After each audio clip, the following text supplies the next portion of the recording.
Merhaba Başak Burçları ve yükselen burcu Başak olanlar. Evet arkadaşlar 2024 yorumlarıyla karşınızdayım. 2024 oldukça hareketli, oldukça heyecanlı geçecek. Gezegenlerin etkilerini şimdi size kısa kısa anlatıyor olacağım. Hayatınızda hangi noktalara değinmeniz gerektiğini, hangi konularda sorumluluk yaşamanız gerektiğini, hangi konularda şans ve fırsatı yakalayacağınızı kısa kısa anlatacağım. İnşallah 2024 sizler için de çok iyi geçer arkadaşlar. Şimdi bu gezegenlerin yorumlarına geçmeden önce 2023'ün sonuna kadar, yılbaşına kadar geçerli olan bir kampanyamız var arkadaşlar. 2024'te bizi neler bekliyor merak ediyorsanız kişisel haritalarınızdan öğrenebilirsiniz danışmanlık alarak. Doğum haritası analizi, 2 yıllık öngörü analizi ve doğum saati tespiti hepsi birlikte kampanya fiyatımız 1500 TL arkadaşlar. Ciddi anlamda haritanız okunacak, hayalleriniz, hedefleriniz, sorumluluklarınız ve fırsatlarınız nereden gelecek, tarih belirlenecek arkadaşlar bu süreçte. Bu yüzden de danışmanlık almak için WhatsApp hattımızdan bizimle iletişime geçmeniz yeterli olacaktır. Şimdi, Başak Burcu'nun genel yorumlarına geçecek olursak öncelikle Plüton'dan başlayacağım arkadaşlar. Çünkü neden Plüton'dan başlıyorum? En büyük gezegen odur. 29 derece, Oğlak'la 1 derece 1-2-3 pardon 1-2 derece Kova'ya kadar ilerleyen bir süreç yaşatacak bu. Kişisel haritalarınızda özellikle, 29 derece, 0 derece, 1 derece ve 2 derece gezegenleriniz varsa bu Plüto'dan karşıt kare ya da üçgen alıyor olabilirsiniz ya da kavuşum yaşanıyor olabilir hayatınızda. Bu da sizin bu plütonik etkiyi net olarak hissedeceğiniz anlamına gelir arkadaşlar. Öncelikle şunu söylemek isterim ki Satürn Kova'ya geçtikten sonra sizin 6. evinizin içinde seyahatine devam edecek. 6. ev öncelikle sağlıktır. Daha sonrasında iş arkadaşlarımızdır. Daha sonrasında günlük rutinlerimizdir. Şimdi Plüto 6'ya geçerse öncelikle sağlıkla ilgili tedirgin olduğumuz bir konu patlak veriyor olabilir arkadaşlar. Yani burada eee, sağlığımızla ilgili ciddi bir sıkıntı ve problemle yüzleştiriyor olabilir bizi. Umarım böyle bir şeyle rastlaşmıyorsunuzdur. İşte ana haritalarınızı mutlaka kontrol edin. Bu derecelerde bir gezegeniniz varsa sağlıkla ilgili bir konuyu tetikletiyor olabilir sizde. Tabii ki hayatınızda, sağlık değil benim problemim, daha çok işle ilgili diyorsanız iş arkadaşlarınızın yaptığı herhangi bir problem, sorun, iş yerinde düzen değişikliği, gibi konular gündeme gelebilir. Bu iş yerindeki düzen değişikliğine adapte olduğunuzda sıkıntı yok ama adapte olamadığınızda maalesef ki burada sağlık konusunda da çok büyük tetiklenmeler yaşatabilir arkadaşlar. O yüzden Plüto değiştirip dönüştüren gezegendir. Öncelikle bunun farkına vararak hayatımızdaki iş konusunda ve sağlık konusunda değiştirmemiz gereken noktaları iyi fark etmemiz gerekiyor ve o konuyu değiştirmeye de gönüllü olmamız gerekiyor. Gönüllü olmazsak zorlanacağız, zorlandıkça daha da çok şiddetlenecek bu sancı diyebiliriz. Biraz kötü başladık gibi duruyor ama üzülmeyin, çok güzel etkiler de yaratacak. Tabii ki bunlara gönüllü olduğumuzda çok büyük ödüller gelecek arkadaşlar. Yani hayatımızda belki de bizi yoran, yıpratan bir enerjideki işi bırakacağız. Belki işimiz değişecek, sağlığımızla ilgili yeni gündemler başlayacak. Belki de yıllardır neden yapmadım diyeceğimiz konularla yüzleşiyor olacağız. Ama ödülleri de bir o kadar evet zor zamanlarda ama çok da güzel değişti. İyi ki de olmuş dedirtir yani bize. Şimdi Uranüs'e geçecek olursak Uranüs Boğa burcunda seyahatine devam ediyor. Zaten yıllardır orada biliyorsunuz.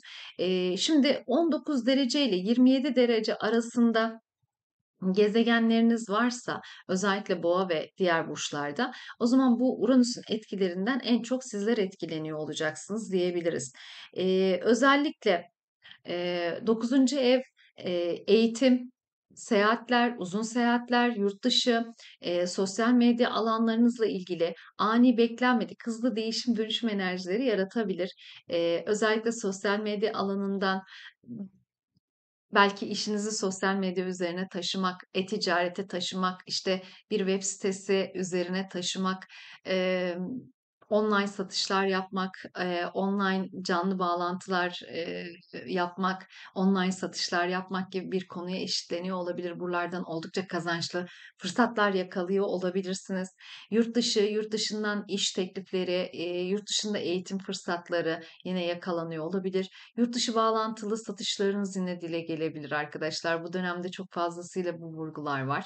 Jüpiter'in de orada olduğunu düşünürsek oldukça heyecanlı bir akademik kariyer ve bu belki de uzun yıllar ekmek yiyeceğimiz bir eğitim fırsatı şeklinde de düşünebiliriz. Neptün'e gelecek olursak Neptün de uzun yıllardır Balık burcunda seyahat ediyor. Bu da sizin 7. eviniz arkadaşlar. Yani hayatınızda sizi yoran, yıpratan, belki sürekli emek vermek zorunda kaldığınız bir ilişkin içinde olmuş olabilirsiniz. Eğer haritanızda özellikle 27 ile 29 derece arasında Balık burcunda bir gezegeniniz varsa, bu dönemde, bu Neptün'ün enerjilerinden daha da çok etkileniyor olacaksınız. Aldanma, hayal kırıklığı, veya hayallerinizdeki insanı yakalamak gibi, yani hayallerimize gitmek ya da hayal kırıklığı şeklinde size vurgu getiriyor olabilir. Özellikle de 27 ile 29 derece, Balık burcunda bir gezegeniniz varsa buradan aşırı derecede etkileniyor olacaksınız diyebilirim. Evlenmek, evliliğimizle ilgili bir hayalimize kavuşmak, evliliğimizle ilgili yanıldığımız bir konuyu fark etmek gibi bir enerji yine söz konusu olabilir. Şimdi gelelim Satürn'e. Satürn bizim sorumluluk gezegenimizdir arkadaşlar. Her 2,5 yılda bir burç değiştirir. Geçen yıl Balık burcuna geçiş yapmıştı. Özellikle 0 ile 7 derece arasında herhangi bir gezegeniniz varsa zaten hayatınıza biri girmiş olmalı diye düşünüyoruz.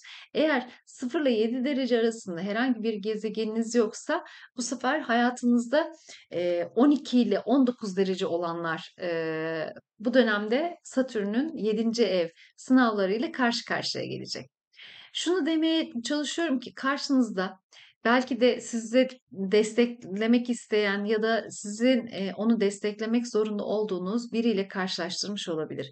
Eşinize destek veriyor olabilirsiniz, ortağınıza destek veriyor olabilirsiniz. Bu konularla ilgili fedakarlık yaptıysak artık bu konuların değişmesi, dönüşmesi zamanı gelmiş olabilir. Ya da o kişilerle ilgili sorunlarımız, problemlerimiz gün yüzüne patlamış ve artık orayla ilgili bir net karar almak zorunda kalıyor olabiliriz arkadaşlar. Öncelikle tabii ki eee evlilik, ortaklık için sorumluluk al diyor. Evliliğinde bir sorun mu var? O zaman bunu düzeltmek için çabala diyor arkadaşlar. Eğer çabanızın karşılığında doğru noktada olamazsanız bu bir ayrılmakla sonuçlanabilir. Eğer verdiğiniz emek karşılığını bulursa da bu evliliğinizin daha iyi bir hale gelmesi şeklinde de düşündürülebilir. Özellikle 12 ile 19 derece arasında Balık burcunda bir gezegeniniz varsa, eşinizin, ortağınızın yapmak istediği bir proje ya da işle ilgili veya var olan sıkıntılarınızla ilgili bir gündem patlıyor olabilir bu yıl. Bu konularla ilgili emek vermelisiniz, çabalamalısınız, karşı tarafı desteklemelisiniz diyen bir harita var. Ya da kendi eee, koşullarınız ve şartlarınız için onun desteğine ihtiyaç duyuyor da olabilirsiniz. İşte bu derecelerde bir gezegeniniz varsa bütün yıl boyunca bunlarla uğraşmak zorunda kalıp eğer ki gereken emeği ve sabrı verebilirseniz 15 Kasım'dan sonra ödüllerini topluyor olacaksınız arkadaşlar. Eğer burada sorumluluk almaz, kaçış yaşarsanız 15 Kasım'dan sonra çok büyük bir kriz kapıda diyebiliriz o zaman. Bu tabii ki kişisel haritalarınıza göre üçgen, seksil, kare karşıtlarla değişiyor olacaktır ya da kavuşumla değişiyor olacaktır bu yorumlarımız. Umarım en iyi şekilde atlatabilirsiniz. Çünkü sorumluluk gezegenimiz Satürn eşle ilgili sorumluluk, evliliğinle ilgili sorumluluk diyor. Hayatınızda belki de bir flörtünüz var ve bu evlilikle sonuçlanmak zorunda. Belki o konuda çok kararsız kalıyor olabilirsiniz. Yapsam mı, yapmasam mı, işte hayallerime mi gitsem, evlilik mi yapsam deyip böyle kararsız kalıyor olabilirsiniz. Hayır, bu dönem evlilik dönemi, flört dönemi değil. Gerçekten ciddiyseniz karşınızdaki insanla evlilik yolunda adımlar atmalısınız şeklinde de düşündürebiliyor bizi. Şimdi geçelim Jüpiter'e arkadaşlar. Jüpiter'imiz bizim bolluk bereket gezegenimiz. Sizin de 9. evinizde. Yine ne dedik? Yurt dışı alanlarımız, işte sosyal medya alanlarımız bu konularla ilgili 2023'te zaten bu geçişini yaptı ve fırsatlar vermeye başladı. 26 Mayıs'a kadar bu zamana kadar verdiğimiz emeklerin ödüllerini toplayacağız arkadaşlar. 26 Mayıs'tan sonra Jüpiter İkizler Burcu'na geçecek. İşte o anda kariyer fırsatımız başlayacak. Belki de bu yıl bir eğitim aldık. İşte 2024'te bu kariyerle taçlanacak. Okuduğumuz okul bölümü üzerinden, eğitim aldığımız bölüm üzerinden işte kariyer sahibi olabiliriz. Mesleğimizle ilgili ilk adımı atıyor olabiliriz. Bunun haricinde işte yurt dışı ile ilgili bağlantılarımız vardı. İşte oraya gitmekle alakalı bir süreç geçirmiştik. Artık gittik kariyere başladık. Orada işe güce başladık. Para kazançlarımız arttı diyebilirim. Mevcut bulunan işlerimizde ise belki de atama, terfi gibi, yükselmeler gibi konuları gündeme getirebilir. Sorumluluklarımız da artıyor olabilir bu dönemde ama çift bir sorumluluk almak, çift yerde kariyer yapmak, işte çift yerden teklif almak gibi bir konuyu da eşitliyor olabilir. Oldukça kariyer konusunda fırsatlar gelecek. 26 Mayıs'tan sonra özellikle bu etkileri daha da çok yaşıyor olacağız. Özellikle 11 ile 21 derece arasında gezegenleriniz varsa, bu yükseleniniz, alçalanınız, MC çizginiz ya da kişisel gezegenleriniz varsa burada en çok da sizler etkileniyor olacaksınız arkadaşlar bu geçişten.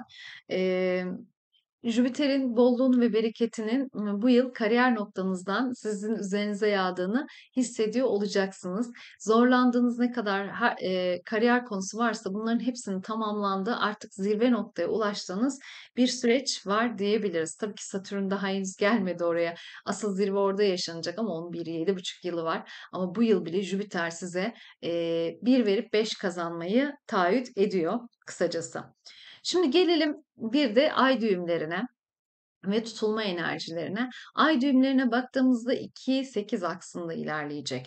Öncelikle eee Güney ay düğümü negatiftir. Demek ki gelirlerimizde bir sıkıntı ve problem var bugünlerde. 2023'te çünkü bu terazi burcuna geçiş yapmıştı. Artık kalıcı ve köklü olarak işte ve gelirlerimizde kaynaklarımızı artırmak için çabalamak, mücadele etmek zorunda bıraktı bizi. Bunlarla ilgili tutulma enerjileri de bizi bu değişime zorluyor olacak aslında.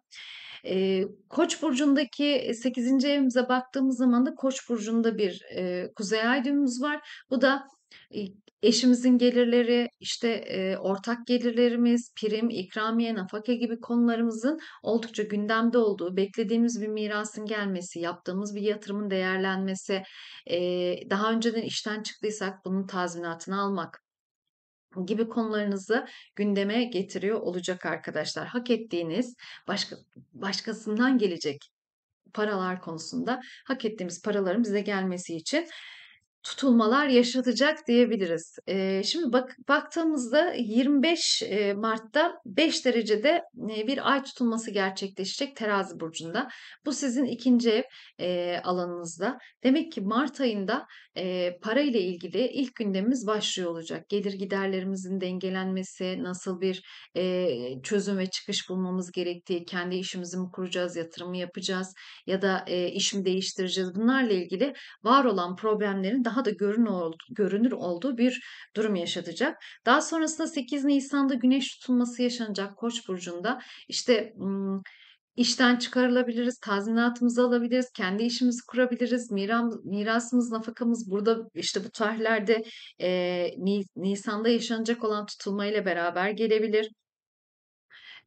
Belki de hak ettiğimiz bir para veya işte satmak istediğimiz bir mülkün gerçekten doğru ve değerinde bir satışı gerçekleşebilir. 18 Eylül'de bu sefer ay tutulması yaşanacak Balık burcunda. Balık burcu sizin 7. evinizde yaşanacak arkadaşlar. Aslında Balık Başak aksına geçen 2025 ve 2026'da gündemimize oturacak olan tutulmaların ilk enerjilerini yaşıyor olacağız. Bu da bizim evlilik ve ortaklığımızla ilgili konularımızı gün yüzüne çıkartıyor olacak 18 Eylül'de. 2 Ekim'de ise güneş tutulması yaşanacak tekrar Terazi burcunda. Şimdi bu Terazi burcundaki son tutulma olacak arkadaşlar. Bu nedenle bu tutulmanın etkisi aslında işimizi, gücümüzü, kariyerimizi köklü bir şekilde artık net bir şekilde oturtturduğumuzu ve 2025'te artık kazançlarımızla ilgili problemleri ortadan kaldırmak için son hamlelerimizi yaptığımız anlamına geliyor. Yani bu zamana kadar işsizsek burada artık kesin ve kesin iş bulacağız. Gelirlerimizde bir türlü artışlar söz konusu değilse buralarda artık artışlar söz konusu olacak. Bir daha işte para kazanamıyorum, gelirlerim düzenli değil, gelir giderimi karşılamıyor dediğimiz bir cümle kalmayacak arkadaşlar. Gereken özeni ve eee, gereken işte sorumluluğu yaptıysak eğer burada kazançlarımızla ilgili artık keskin ve net kararlar vermiş, İş değişikliği, atama, terfi ya da işe girmek, iş kurmak gibi konularımızın tamamlandığını net bir şekilde söyleyebiliriz. Umarım en iyi şekilde değerlendirirsiniz arkadaşlar. 2024 size sağlık, mutluluk ve huzur getirsin inşallah. Kendinize iyi bakın, hoşça kalın.